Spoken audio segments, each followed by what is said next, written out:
It's late, but we have to react to this. By the time you see this, it will be early. So, let's get started. Metallica, their manager, Peter Mensch, is saying that YouTube is the devil. YouTube, the site in which you are viewing this video, the site in which, whenever I do track reviews, I link songs to usually their YouTube affiliates, unless it's done through another website to give it attention. You know, no doubt links that are given by bands to kind of spread the love of their music. YouTube. Now, before we get too deep into this, there are some points that are in here, and I'm going to read this article. It is also linked in the description box below, but right away I'm going to say that the fan response to this, or at least the detractor response to this, is going to be, oh no, oh look, it's Napster all over again. Let's get started. Metallica manager Peter Mensch has described YouTube as the devil and says the video streaming site is killing the music industry. Funny, it was dying before YouTube was really up and running, and that's really just the truth. At first it was the fact that it was Napster and downloading that was killing the industry, and don't get me wrong, that's something that does take a healthy chunk out of industry sales of physical copies of physical medium, but we're now in a brand new age where there's streaming services and all this other stuff, which is no doubt, you know, hurting it too. So let's move forward. Mensch, who also manages Muse and the Red Hot Chili Peppers, believes YouTube's advert-reliant business model is unsustainable and will eventually be the death of music. Right there, what you're saying is that it's an unsustainable model, but how is that an unsustainable model for music itself? Isn't it actually the music industry that needs to present the sustainable models for its own future? Isn't that something that needs to be done by the record labels? Something that needs to be handled instead by bands with managers themselves? Something that YouTube does not dictate the entire industry. What is instead being suggested here is that YouTube's business model is unsustainable. And what you mean to say is that it will eventually be the death of YouTube. And there is a lot of potential validity in that statement. And it's especially been mirrored in the fact that only up until recently, YouTube was not a profitable arm of Google. It tells the BBC YouTube they're the devil. If somebody doesn't do something about YouTube, we're screwed. It's over. Someone turn off the lights. It's hard to make people pay for what they've been getting for free. That's Consumer Behavior 101. That's absolutely correct. For a long period of time, that was not the case, though. There was a golden age where none of this could be, you know, seen or heard for free unless you happen to catch it on the radio and dubbed it onto a tape. So, alright, I'm with you there. Mensch was speaking on BBC Radio for their documentary, The Business of Music, Part 1 of which is available now on the iPlayer, while Part 2 will be broadcast on April the 25th. Now what about that? That's now available on iPlayer. That's obviously making somebody a little bit of something. Is iPlayer or iTunes going to be the death of broadcasting? Or is there any sort of way in which this is a transferable idea? So we're talking about YouTube, and we're talking about folks being able to listen to things for free, which has now been going on for 16 years at least. We don't really talk that much about broadcasting or podcasting. Is their model that much better, or are you speaking just about YouTube's model? Are you in support of iTunes because you guys are on there or something? What's the deal here? What's the handlement? His comments were actually backed up by the 2016 International Federation of the Phonographic Industry, or IFPI, annual report, which tells of a widening value gap between the volume of music consumed on free web services and the amount of revenue that they generate for the industry. So this is based off of pure sales. The BBC reports that 900 million consumers on sites like YouTube and SoundCloud resulted in revenue of 447 million, I'm guessing that's pounds, in 2015, while the world's 68 million playing music subscribers generated about 1.4 billion pounds. So there is definitely a margin gap there. YouTube CEO Robert Kyncl, I don't know, responded by saying artists were not seeing big returns payments because of the agreements that they had with their record labels. Now, there's something that's a little bit interesting. Is this true or not? This is going to be no doubt debated over the next couple of months, perhaps the next couple of years, considering within contracts you do have to look and see what the revenue share stream is like on all mediums, not just in the physical medium, which has been covered quite a bit by a number of artists that have already showcased their checks that they have gotten. I think Trivium did that in a famous one.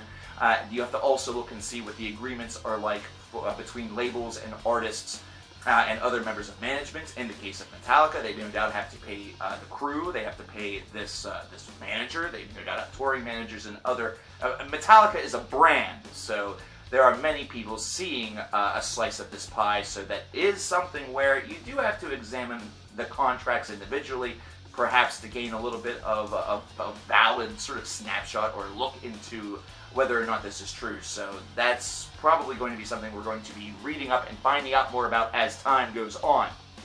He says it really depends on what the flow of money from us to you, on what is the flow of the money from us to you. I can't read apparently, so take away my check, I guess.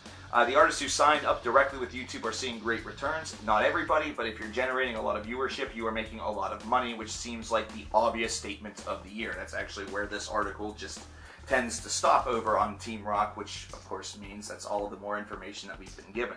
The obvious statement, of course, is that if you generate a lot of views, you're no doubt going to see a lot of revenue. I'm sure that they are speaking more so directly about either official sites for bands, either that or big-time partnerships that you may get through Vivo, which I believe is through Sony. Either that or any other network like that that's directly associated with YouTube. Vivo, of course, is the huge one. Every single artist of some moderate persuasion seems to have something of this variety, and there you go, I guess. Now, that's not really where I want to go with this video. I'm not here to debate the overall economics of how YouTube distributes things, either that or how Vivo is a way in which it's officially done through elements of one record label or one big business to another, or whatever it may be. It's more so directly, I want to more so assault what is being said here by the manager of Metallica, which is the fact that this is ruining the music business. I'm sure that there are a ton of bands that are out there that would love to see higher returns. Bands, unfortunately, are a lot like brands in some ways, and a lot like little mini businesses of their own, so no business is ever going to say, you know what, we have way too much money, if we could have a little bit less, that would be absolutely wonderful. With the multitude of things that go into not only sustaining a band that is touring, that is recording for promotion and for travel, and the different expenses that go on throughout the day-to-day activity of a group, I'm sure there is not a single band out there that would say, you know, we have enough. But the one thing that I am not seeing from a lot of those that are, you know, really speaking out about this matter is I'm not seeing very many attractive solutions. I'm not seeing very much in the way of how this model could be changed. And I feel that a lot of that is going to sort of go back to where the business is at its core. You need to buy more physical media, buy more concert tickets, buy more merch, buy this. When we are in a culture, of course, where a lot of the music is heard for free, which is essentially free distribution of the songs. However, that is where they're stopping. They're not going out and purchasing the tracks on an iTunes, either that or getting the physical albums in a store or through web shops, whatever it may be.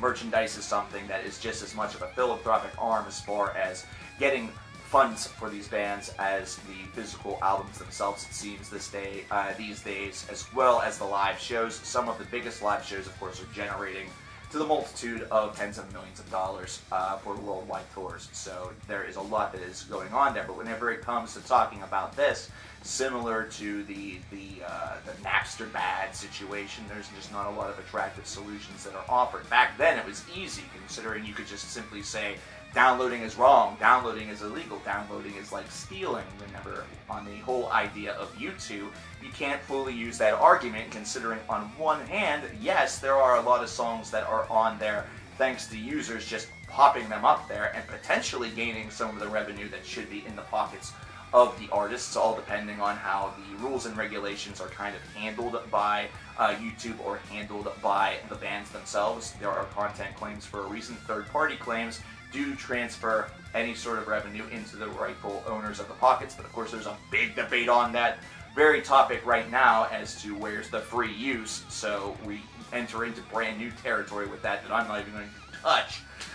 But we also have to look at the fact that, you know, Peter here is not giving us any sort of helpful solution, and I'm not sure if there really is anybody out there that has a helpful solution for this right now, because personally speaking, and this is coming from an outsider, someone who is not technically in the industry. I talk about the industry. I'm a YouTube album reviewer, and I talk a ton about music, and I do examine music from a bit of a business perspective here and there, but in no sort of official format. You really have to have that physical side, that physical media, in order to complement and couple with any sort of digital media, because this digital age that we are currently in, it's going nowhere, and that's just a reality, a fact of life that is not going to change anytime soon. It's not as though the internet is going to be magically shut off tomorrow. At least for some of us, we certainly hope not. Where would our lives be? We'd be pretty screwed. And of course, who would our friends truly be? We would have to go seek them out, like food or shelter or water. Thanks, Facebook. But in any way, in any shape or form, this is something that causes a bit of debate, considering there are no attractive solutions that seem to really handshake that with the artists themselves and give them that real sense of things being present there on YouTube or sites like it to make it really seem worth it. Funnily enough, it seems as though there are some industries that use online medium in a way that really is seen as a very, a very big part of the industry. Of course, one of the more famous ones that sadly is out there that I have to use is pornography. It seems as though they use the online medium as a huge, huge part of where their industry goes, and how that is, how it generates stars and how it sort of promotes its products. I know that it's a weird stretch, but if you just examine the industry, it's huge online. It was sort of made to explode online, pun not intended, and then has now seen great reward based off of its online promotion, whether it's intentional or accidental. With music, I feel that you could do the exact same thing and really have the music speak highly of itself, and then have a way, perhaps through YouTube and things of that variety, where you can encourage a purchase, either that or give them a place where they can go to pick it up or something. I don't know. That's the thing. I sadly cannot sit here and say with any certainty that I have a solution, and quite frankly, if I did have the solution, I would sell it to the industry, because this industry, music itself, has given me so much over the course of my life that it would be 100% worth it, because I would like to see it thrive. We are in an age where we are consuming more music than ever before, and there are more bands out there, more groups, singers, folks that are trying to make this their dream than ever before, and everybody does deserve to have their dream be a sustainable fact of life or faction of life. It's something where I'm really getting very, not so much tired of seeing the stories, but it saddens me to see the stories where bands have to kind of throw it in based off of simple finances and things like that. I think that there are some groups that probably have gotten themselves in trouble based off of their own expenditures, their own lavish behavior, either that or wanting to do more than they are capable. It's sort of like the old Paul Heyman ECW effect, where if he wanted a helicopter to drop someone into the arena, even though he didn't have the capability, he would certainly sell the idea, either that or we'd blow the budget just to try to make it happen.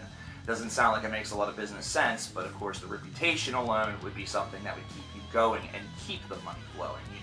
The idea of printing money, of course, is based off of the fact that you give such a dynamic show that everybody wants to keep coming back.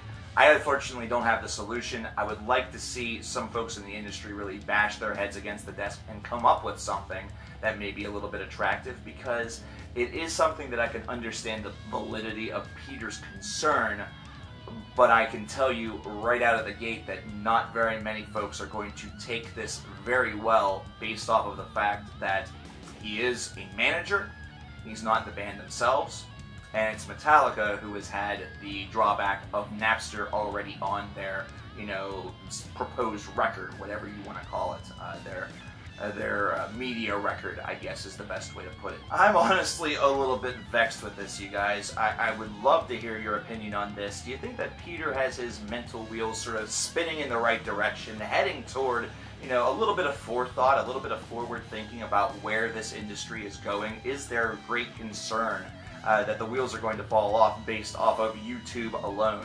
Or is this something that just is going to come off as a bit uneasy, or a bit of, the boy who cried wolf, the sky is falling, whatever it may be? And how do you think that this is going to affect the overall perception of not only the industry, but perhaps even of Metallica? Even though he just represents the band, there's going to be a lot of an association drawn there, unfortunately. And that's just the reality. That's not, attempting to create that concept. It's just sort of one of the realities, one of the unfortunate side effects of this statement.